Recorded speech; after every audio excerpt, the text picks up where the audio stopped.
Example 5 देखिए, example 5 के अंदर क्या कह रहा है, साथ के साथ क्वेश्चन पढ़ते हैं। Shanta runs an industry in a shed which is in the shape of cuboid. ये हमारा क्यूबॉइड शेप आ गया, ठीक है जी। Surmounted by a half cylinder, ये मेरा हाफ सिलेंडर आ गया, जिसके मतलब टॉप पे इन्होंने हाफ सिलेंडर लगा रखा है, छत, एज ए छत, ठीक है। If the base of the shed is of the dimension 7 metre by 15 metre, जो हमारा ये लेंथ और ब्रेथ है इसकी, वो तो है 7 मीटर बाय 15 मीटर की, ठीक है। And the height of the cuboidal portion, cuboidal portion की हाइट सिर्फ इतनी, ये है 8 metre. Find the volume of the air that the shed can hold. Further suppose the machinery in the shed occupies a total space of 300 metre cube. जो machinery का volume है जो उस शेड के अंदर रखी गई है, वो कितना है, 300 मीटर क्यूब, और उसमें 20 वर्कर काम कर रहे हैं, और उनका क्या है, ईच का वॉल्यूम है 0.08 metre cube space on an average. How much air is in the shed. देखो क्या कह रहा है, सबसे पहले तो उन्होंने शेड के बारे में बताया, क्यूबॉइडल बना रखा है, और उसके टॉप में क्या कर रखा है, हाफ सिलेंड्रिकल से ढक रखा है टॉप को। ये बन गई शेप, आ गई दिमाग में। इसमें लेंथ 7 मीटर, ब्रेथ 15 मीटर, और जो ये हाइट है क्यूबॉइडल पोर्शन की, वो दे रखी है 8 मीटर। इतना ओके हो गया। अब आपको ये सेटअप समझ में आ गया, दिमाग में पिक्चर आ गई। अब इसके अंदर वैसे अगर मैं बात करूं तो इसके अंदर अगर मैं कुछ भी ना रखूं तो इसके अंदर एयर कितनी होगी, वैसे जितना कि इनका वॉल्यूम होगा। वॉल्यूम कितना होगा, volume of cuboid plus volume of half cylinder, volume of cuboid plus volume of cylinder is equal to total air present in this setup, ठीक है। मतलब इस इंडस्ट्री के अंदर टोटल एयर कितनी होगी, जितनी की half cylinder plus volume of cuboid के बराबर। इतना क्लियर हो गया। बट इसके अंदर इन्होंने कुछ चीजें डाल रखी है, कौन कौन क्या क्या है इसके अंदर। एक तो कह रहा है मशीनरी है जिनका हमारे पास कितना वॉल्यूम है, 300 मीटर क्यूब, और 20 वर्कर हैं। एक वर्कर का जो वॉल्यूम है वो है 0.08 मीटर क्यूब, तो 20 से मल्टीप्लाई कर लो तो 20 वर्कर का वॉल्यूम आ जाएगा। तो मशीनरी का वॉल्यूम मुझे पता चल गया, 20 वर्कर का वॉल्यूम मुझे पता चल गया, ठीक है। तो इस टोटल वॉल्यूम में से मैं क्या माइनस करने वाला हूं, वर्कर का वॉल्यूम और मशीनरी का वॉल्यूम। तो आपको एयर प्रेजेंट पता चल जाएगी इसके अंदर कितनी है। मशीन और वर्कर को छोड़ के हर जगह एयर ही होगी ना, समझ रहे हो मेरी बात। तो पहले इसका वॉल्यूम निकाल लेते हैं। इसका वॉल्यूम कैसे आएगा, length into breadth into height cuboid का। तो लेंथ कितनी है 15 ले लो, ये ब्रेथ 7 ले लो, हाइट 8 ले लो, तो 7 इंटू 8 इंटू 15, ये तो आ गया वॉल्यूम ऑफ क्यूबॉइड, ठीक है, मल्टीप्लाई किया। और हाफ सिलेंडर का वॉल्यूम कितना होता है, half pi r square h. पूरे सिलेंडर का वॉल्यूम कितना होता है, पाई आर स्क्वायर एच। तो हाफ का कितना होगा, half pi r square h. आपके पास ये वाला जो फेस है जहां पे 7 मीटर लिखा हुआ है, ये डायमीटर का काम कर रहा है ना, तो रेडियस कितना होगा 7/2, और हाइट कितनी होगी 15 मीटर, ठीक है। हाइट कितनी होगी 15 मीटर। तो half pi r square h में रेडियस आप 7/2 ले लेना, हाइट 15 ले लेना। तो volume of half cylinder plus volume of cuboid is equal to, पहले तो ये निकाल लेंगे कि शेड का टोटल शेड का वॉल्यूम कितना है। ये देखो मैं करके दिखाता हूं आपको, ये सारा लिखा हुआ है इसके अंदर, ठीक है। सबसे पहले इन्होंने देखो क्या करा, volume of cuboid plus volume of half cylinder. Volume of cuboid 15 into 7 into 8, half का हाफ, और वॉल्यूम ऑफ सिलेंडर कितना होता है पाई आर स्क्वायर एच, पाई के लिए 22/7, रेडियस कितना था 7/2, 7/2 इंटू हाइट 15 थी।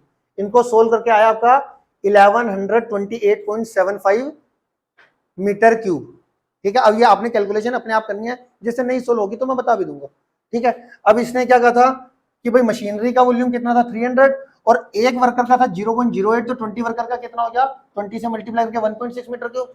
अब टोटल जो वॉल्यूम था शेड के अंदर, उसमें से मैंने मशीनरी का और वर्कर का वॉल्यूम माइनस कर दिया, तो आपका फाइनली आ गया 827.15 मीटर क्यूब।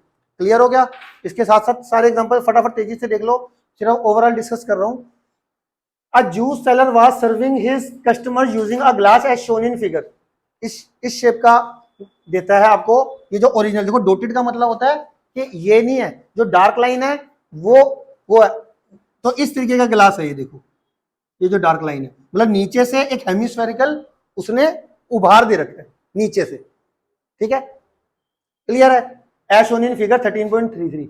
ये juice seller was serving his customer using this glass, juice seller इस ग्लास को यूज करता है और जूस देता है, ठीक है। The inner diameter of the cylinder of the glass was 5 centimetre, ठीक है। तो यहाँ पे हमारे पास इसका जो सिलेंडर का है डायमीटर वो कितना है 5 सेंटीमीटर, और but the bottom of the glass had a hemispherical raised portion which reduce the capacity of the glass.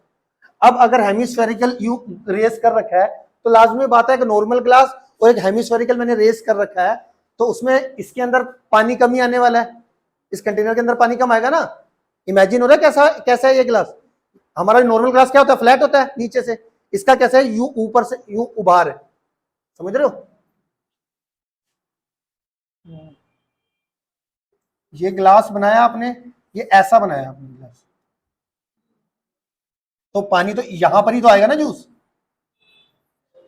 और एक नॉर्मल ग्लास क्या है, नॉर्मल ग्लास है ये वाला जो जनरली बनता है, तो इसका इसमें जूस ज्यादा आएगा कि इसमें जूस ज्यादा आएगा। आपको पता है कि भैया इसमें जूस ज्यादा आने वाला है, इसमें तो ये वाला पोर्शन कट गया क्योंकि नीचे से उन्होंने सेटिंग ऐसे कर दी है ना। तो यही बात मैं कह रहा था आपको कि देखो जरा, अब अगर नॉर्मल बात करा जाए, इसको कहते हैं apparent capacity of the glass, मतलब इस ग्लास के अंदर एक्चुअल में जूस कितना आ सकता था, वो आ सकता था pi r square h, pi r square h. Radius आपको दे रखा है 2.5, डायमीटर था ना 5, तो रेडियस कितना होगा 2.5, 2.5 इंटू 2.5, हाइट इस ग्लास की थी 10, पाई की वैल्यू दे रखी है 3.14, इनको मल्टीप्लाई कर लोगे, ठीक है, सिंप्लीफाई करके कर लोगे ना सिंप्लीफाई इसको, अभी आपको सिखाया पूरी एक्सरसाइज में, सिंप्लीफाई करके आपका आया 196.25 सेंटीमीटर क्यूब। अब but actual capacity of the glass कितना है, जो ये वाला ग्लास दे रहा है, ये तो अपेरेंट मतलब जो हो सकती थी, ठीक है, नॉर्मल। अब एक्चुअल क्या होगा, जो ये पूरे सिलेंडर का वॉल्यूम है इसमें से मैं ये जो हेमिस्फीयर का वॉल्यूम है, जो नीचे हेमिस्फीयर का वॉल्यूम है वो माइनस कर दूंगा, वो क्या कर दूंगा माइनस, इतना जूस कम दे रहा है वो एक गिलास के अंदर हमारे। तो हमने क्या करा, actual capacity of the glass कैसे निकाला हमने, पहले वॉल्यूम ऑफ हेमिस्फीयर निकाल दिया, वो कितना है 2/3 पाई आर क्यूब, वही पाई तुम्हारा 3.14, रेडियस तुम्हारा 2.5, मल्टीप्लाई करके आ गया हमारा 32.71 सेंटीमीटर क्यूब। अब इसमें से ये वाला माइनस कर लो तो ये आपका आ गया 163.54 सेंटीमीटर क्यूब, जो जूस सेलर एक गिलास के अंदर जो जूस दे रहा है वो इतना दे रहा है, ठीक है। हमारा लॉस कितने का आ रहा है उस शेप की वजह से 32.71 सेंटीमीटर क्यूब जूस पर ग्लास में उसको फायदा हो रहा है और कस्टमर को लॉस हो रहा है, उतना कम जूस मिल रहा है उसको। मेरी बात आ गई समझ में। तो ये क्वेश्चन आते हैं सरफेस एरिया में।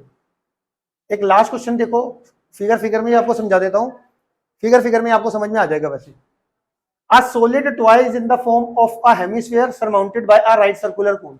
तो कह रहा है एक तो सॉलिड टॉय है, सॉलिड टॉय के अंदर क्या है, ये कोन है, कोन किसके ऊपर है हेमिस्फीयर के ऊपर, ठीक है। तो ये टॉय है, कोन के ऊपर हेमिस्फीयर स्टैंड हो रखा है, ये टॉय है, ठीक। इसकी हाइट जो है, इसकी हाइट वो देख लेते हैं, कोन की हाइट दे रखी है आपको 2 सेंटीमीटर, कोन की हाइट कितनी दे रखी है 2 सेंटीमीटर, तो ये कोन की हाइट आपके पास है 2 सेंटीमीटर, ठीक है। And diameter of the base is 4 centimetre, तो कोन का जो डायामीटर है बेस का वो है 4, तो इसका रेडियस कितना हुआ, रेडियस अगेन 2 हो गया, डायामीटर 4 है तो रेडियस कितना हो गया 2, कोन का बेस का डायामीटर दे रखा है 4, तो रेडियस कितना हो गया 2। अब आपको पता है हेमिस्फीयर का जो रेडियस होता है वही उसकी हाइट होती है, तो अगर रेडियस 2 है तो हाइट भी कितनी हो गई 2 हो गई, तो यहां से लेके यहां तक भी कितना आ गया,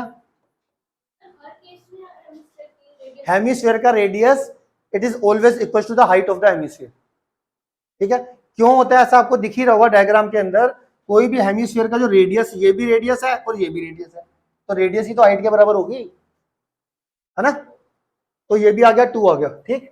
अब वो क्या कह रहा है, इसके आगे determine the volume of toy, सबसे पहले तो इसने इसी का टॉय का वॉल्यूम पूछा है, जो कोन हेमिस्फीयर के ऊपर स्टैंड है ना इसी का वॉल्यूम पूछा है, तो टॉय का वॉल्यूम क्या आएगा, volume of cone plus volume of hemisphere, volume of cone plus volume of hemisphere. Cone का वॉल्यूम का फॉर्मूला कितना होता है 1/3 पाई आर स्क्वायर एच, यहाँ पे रेडियस आपका 2 है, हाइट तुम्हारा 2 है, वैल्यू पुट कर लोगे, प्लस वॉल्यूम ऑफ हेमिस्फीयर का कितना होता है volume 2/3 pi r cube, radius आपको पता है, तो आप टॉय का वॉल्यूम निकाल दोगे। एक बारी मैं आपको फिर भी दिखा दे रहा हूं कि ये देखो यहाँ पे वॉल्यूम ऑफ टॉय क्या है, volume of hemisphere plus volume of कोन। यहाँ पे पाई की वैल्यू आपने 3.14 पुट कर दी, रेडियस तुम्हारा कितना है 2 दे रखा था आपको, प्लस 1/3 का 1/3, पाई का पाई एज इट इज, रेडियस तुम्हारा 2 दे रखा था, और कोन की हाइट भी आपको 2 दे रखी थी। सारा कुछ सोल्व करके आपका, अब जैसे प्लस में आती है टर्म, इसमें आप जो सी चीज कॉमन ले सकते हो, कॉमन लेके बाहर कर दिया करो। कई बच्चे क्या करेंगे, इसी को सोल्व करना शुरू कर देंगे, इसको आंसर तो आ ही जाएगा देखो। मगर जब भी दो टर्म होती है और उसको सिंप्लीफाई करना होता है, तो मैं कैसे सिंप्लीफाई करता हूँ, पहले कॉमन लेता हूँ। देखो जैसे डिवाइड में 3 कॉमन आ रहा है दोनों में, इसको मैं बाहर करता, 3.14 कॉमन आ रहा है दोनों में, ये भी बाहर करता। 2 का स्क्वायर कॉमन आ रहा है, ये 2 का स्क्वायर क्या, ये 2 का क्यूब है, और यहाँ पे 2 का स्क्वायर और ये 2 की पावर 1, ये भी 2 का क्यूब हो गया, 2 का क्यूब बाहर है, इतनी सारी बाहर आ जाती टर्म, तो बचता कुछ ना, बहुत कम बचता। ठीक है, क्लियर है। तो उसके बाद एलसीएम लेके फाइनली तुम्हारा, मतलब जब भी तुमने कैलकुलेशन करनी है तो पहले कॉमन फिर एलसीएम, इसमें सोल्व करके फिर एलसीएम भी लेते हैं बच्चे, वो थोड़ा सा लंबा पड़ जाता है।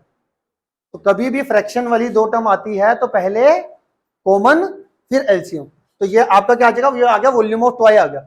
अब इसके आगे क्या पूछ रहा है, इसके आगे देखो बड़ा इंपॉर्टेंट, अगर एनसीईआरटी में से भी क्वेश्चन आना हो तो ऐसे से क्वेश्चन आते हैं इसमें। इसके बाद देखो क्या कह रहा है, इसके बाद कह रहा है भाई determine the volume of toy, आ गया हमारा, ये आया हमारा 25.12।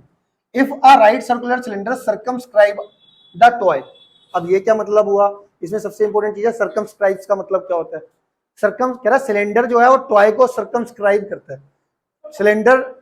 सिलेंडर अगर टॉय को सर्कमस्क्राइब करने का मतलब है कि जो टॉय का टॉप है वो सिलेंडर के टॉप को टच करेगा, और जो टॉय का बॉटम है वो सिलेंडर के बॉटम को, मतलब टॉय बॉटम, जो टॉय है क्या बोला है क्वेश्चन ने, सिलेंडर ने सर्कमस्क्राइब करा है टॉय को, तो सिलेंडर के अंदर टॉय है, सिलेंडर के अंदर टॉय है, और जो टॉय का टॉप को टच कर रहा होगा सिलेंडर के, टॉय का बॉटम को टच कर रहा होगा सिलेंडर के, और जो टॉय का जो लेफ्ट वाला एंड और राइट वाला एंड होगा ये एंड को टच कर रहे होंगे, पूरा टच हो रहा होगा, ऊपर नीचे से भी और लेफ्ट और राइट से भी, समझ रहे, दिख ही रहा होगा फिगर के अंदर।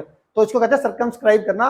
सिलेंडर ने सर्कमस्क्राइब कर लिया, मतलब कवर कर लिया बाहर से किसको, टॉय को, पूरा टॉप और बॉटम से भी, लेफ्ट और राइट से भी। ठीक है, ये चीज आ गई। अब फाइनली इसने क्या पूछ रखा है जी, find the difference of the volume of cylinder and volume of toy. अब देखो सिलेंडर की कोई डायमेंशन नहीं दे रखी इन्होंने, नहीं दे रखी ना, बट आपको देखो आपको रेडियस कितना दे रखा था, इसका 2 दे रखा था, तो सिलेंडर का भी रेडियस कितना होगा 2 होगा। कोन की हाइट 2 दे रखी थी आपको, और जो हेमिस्फीयर की हाइट थी वो भी कितनी थी 2 हो गई, तो सिलेंडर की हाइट कितनी हो गई 4 होगी। तो इसमें इन्होंने सिलेंडर की ना रेडियस दे रखी थी ना हाइट दे रखी थी, आपको खुद ही फिगर से ऑब्जर्व करना था कि जो हेमिस्फीयर और कोन का रेडियस है वही सिलेंडर का रेडियस होगा, और यहां से हाइट आपको दिख रहा है, हाइट की सिलेंडर की हाइट किसके बराबर होगी, कोन की हाइट प्लस हेमिस्फीयर की हाइट, कोन की हाइट प्लस हेमिस्फीयर की height is equal to the height of cylinder. तो आप यहां से सिलेंडर, अब सिलेंडर का वॉल्यूम निकाल सकते हो पाई आर स्क्वायर, से सिलेंडर का वॉल्यूम निकल जाएगा, सिलेंडर का वॉल्यूम निकल गया, और वॉल्यूम ऑफ, ये सिलेंडर निकलना था, वॉल्यूम ऑफ सिलेंडर पहले निकाल लेंगे, वॉल्यूम ऑफ सिलेंडर निकालने के बाद वॉल्यूम ऑफ टॉय में से को माइनस कर लेंगे। यही पूछा था ना हमारे को, सिलेंडर के वॉल्यूम और टॉय के वॉल्यूम में क्या डिफरेंस है, टॉय का वॉल्यूम निकाल दिया था, सिलेंडर का आप पाई आर स्क्वायर से निकाल दोगे, और उसमें से टॉय का वॉल्यूम माइनस करके आपका डिफरेंस आ जाएगा दोनों के बीच में। आ गया समझ में।